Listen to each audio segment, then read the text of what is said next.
Bom, no exemplo 2, ele fala o seguinte: na associação da figura abaixo, o I é igual a 5 amperes. O que ele quer, né? Ele quer as correntes I, linha e duas linhas e a DDP entre os pontos A e B. Esse tipo de ligação, a Milena está entrando aqui, deixa eu permitir. Esse tipo de ligação, seja bem-vinda, Milena, já é uma ligação mais complexa, né? Por quê? Eu não tenho os resistores todos ligados um do lado do outro, como eu tinha no exemplo 1, né? O que eu tenho? Eu tenho dois pontos, né? Esses dois pontos são comuns tanto ao terminal do resistor de cima quanto ao resistor de baixo. Então, se eu chamar, por exemplo, esse ponto aqui de X e esse outro ponto aqui de Y, eu tenho que X é comum para o resistor de 60 ohms e para o resistor de 40 ohms. E Y é comum ao outro terminal do 60 e outro terminal de 40. Quando isso acontece, os resistores estão ligados nos mesmos polos, nos mesmos nós, eu digo que esses resistores estão em paralelo, né? E o que é interessante, ó, entra uma corrente elétrica aqui nesse resistor de 20 ohms, essa corrente é uma corrente de 5 amperes. Quando ela chega no ponto X, ela encontra dois caminhos. Daí a gente se pergunta, puxa professor, e agora? Será que vai ficar metade, 2,5 é I1 e 2,5 é I2? Não, porque os resistores são diferentes. Então, quanto maior a resistência, ela bloqueia a corrente, então o I1 vai ser menor do que o I2. Por quê? Porque se a resistência é maior no caminho de cima, então ela bloqueia a passagem da corrente. O I1 aqui é menor do que o I2. Então, qual que é a sugestão? Que eu encontre a resistência equivalente desse trecho. E se eu tenho a resistência equivalente desse trecho, eu sei a corrente que passa pelo fio, eu consigo encontrar a DDP entre X e Y. Encontrando essa DDP entre X e Y, que eu vou chamar U de XY, é comum em paralelo tanto ao resistor de cima quanto ao resistor de baixo. E daí eu tenho U e tenho R, eu acho I. Então essa é a lógica, né? E o que é importante que eu estou trabalhando com vocês? Se eu tenho uma ligação em série de resistores, o que é igual para todos os resistores? A corrente elétrica. Mas quando eu tenho resistores em paralelo, a corrente muda. O que é constante tanto para o resistor de 60 quanto o resistor de 40, a DDP? E como é que eu acho a DDP de X até Y? Eu acho o R total desse trecho e multiplico pelo I total, que é 5 amperes. Daí eu acho essa DDP. Com essa DDP, ela é constante para o resistor de 40 e resistor de 60, eu uso a lei de Ohm. U é igual a R vezes I. Como eu vou ter o U e cada R, eu acho cada I, tá bom? Esse é o raciocínio lógico que a gente vai usar para resolver esse exercício. Então, vamos lá fazer com cuidado o exercício 2, né? A gente tem nesse exercício 2, a gente vai resolver o trechinho, que eu vou falar que é o trechinho que vai de X até Y, né? Para depois a gente voltar para o circuito total. Então, a gente tem dois resistores e esses dois resistores estão em paralelo. O resistor de cima vale 60 ohms e o resistor de baixo vale 40 ohms. E a corrente de entrada, antes de dividir, era uma corrente igual a 5 amperes. Então, tranquilo. Então, eu vou achar a resistência equivalente de 60 e 40, né?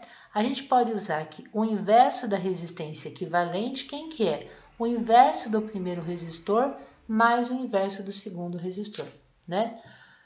A gente também pode fazer o produto pela soma. Eu vou fazer dos dois jeitos para vocês perceberem que isso é possível, né? O MMC de 60 e 40 é 120, né? 120 dividido por 60 dá 2, 2 vezes 1, 2. 120 dividido por 40 dá 3, 3 vezes 1, 3. Então, eu vou ter 2 mais 3, 5 sobre 120. Como eu não quero o inverso do RQ, eu quero o REQ, eu vou ou multiplico em cruz ou eu inverto esse lado da equação e esse lado da equação. Então, se eu inverter, vai ficar REQ sobre 1 é igual a quanto? 120 sobre 5, né? 120 sobre 5 dá 24 ohms, tudo bem? Agora, eu sei que quando eu tenho dois resistores, somente dois resistores em paralelo, além da gente usar a soma dos inversos, a gente pode usar o produto pela soma. Então, eu poderia ter feito o mesmo cálculo falando que a resistência equivalente é 60 vezes 40, é o produto, dividido pela soma, que é 60 mais 40. 60 vezes 40, isso aqui é 2.400, e 60 mais 40 é 100. 2.400 dividido por 100 também é igual a 24 ohms. Tudo bem?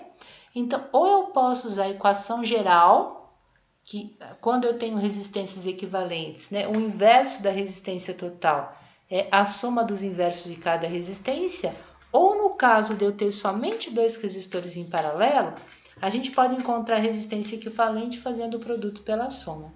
Então, esse trechinho do circuito eu posso representar por um único resistor de 24 ohms, que é o resistor equivalente, e ele está sendo percorrido nesse trechinho por uma corrente de quanto? De 5 amperes. Olha que bonitinho, né? Se eu tenho a resistência desse trecho e a corrente, eu encontro a DDP desse trecho, que eu chamei de XY, né? U é igual a R vezes I, que é a lei de Ohm, então isso ficaria 24 vezes 5. Essa é a DDP entre os pontos X e Y. 5 vezes 4, 20, vão 2, 5, 10, 12, eu tenho 120 volts, né? Então, quando eu volto no circuito original, olha que interessante, ó. Eu sei que de X até Y, eu tenho uma DDP aqui que eu acabei de calcular, que é de 120 volts. E ela é comum tanto para o resistor de 60 quanto para o resistor de 40. Então, agora, se eu tenho a DDP e eu tenho a resistência, eu consigo achar o I1, a corrente no caminho de cima e a corrente no caminho de baixo, né? Então, vou lá bem devagarzinho, vou achar o I1. Então, eu sei que U é igual a R vezes I. A DDP para o trecho em paralelo, eu descobri que é 120. O resistor de cima é 60 e a corrente lá em cima é I', né? 60 passa dividindo, o I' deu igual a 2 amperes, que é 160 dividido, 120 dividido por 60. Posso usar a lei de Ohm também para o resistor aqui de 40 ohms. Então, mesma coisa, né? U é igual a R vezes I, a DDP em paralelo é igual, a resistência é 40, eu quero achar o I duas linhas. 40 passa dividindo, o I duas linhas é igual a quanto? 3 amperes. E está correto, né? Então, se eu tinha uma corrente aqui de 5 amperes, ela se dividiu em 2 amperes e 3 amperes, né? A soma 2 mais 3 dá 5, e a corrente que passa pelo resistor maior, ela é menor. Então, maior resistência bloqueia a passagem da corrente. Então, o I1 deu 2 amperes, o I' deu 2 amperes e o I duas linhas deu 3 amperes, né? Mas não é só isso que ele pede, né? Além de ele pedir o I' e o I duas linhas, ele pediu mais uma informação, né? Ele quer a DDP total. A DDP total é de A até B. A gente já achou dessa partezinha aqui que é 120. Se eu achar dessa primeira parte aqui, eu somo as duas DDP que eu tenho a DDP total de todo o circuito, tá bom? Então, como a resistência é 20 e a corrente é 5, eu acho a diferença de potencial para esse resistor. Então, vou lá bem devagarzinho, né? Nesse primeiro trecho agora, nós temos uma resistência de 20 ohms. Então, isso aqui é dado, né? A gente tinha no primeiro trecho 20, e a corrente que estava percorrendo esse circuito era uma corrente de 5 amperes. Então, a gente consegue calcular a diferença de potencial para esse resistor. Isso é R vezes I, a resistência é igual a 20 nesse primeiro trecho, e a corrente que percorre é a corrente total, que é 5, né? 20 vezes 5, isso aqui dá quanto? 100 volts, né? E como eu quero a DDP total, eu quero a DDP de A até B. Quem que é a DDP de A até B?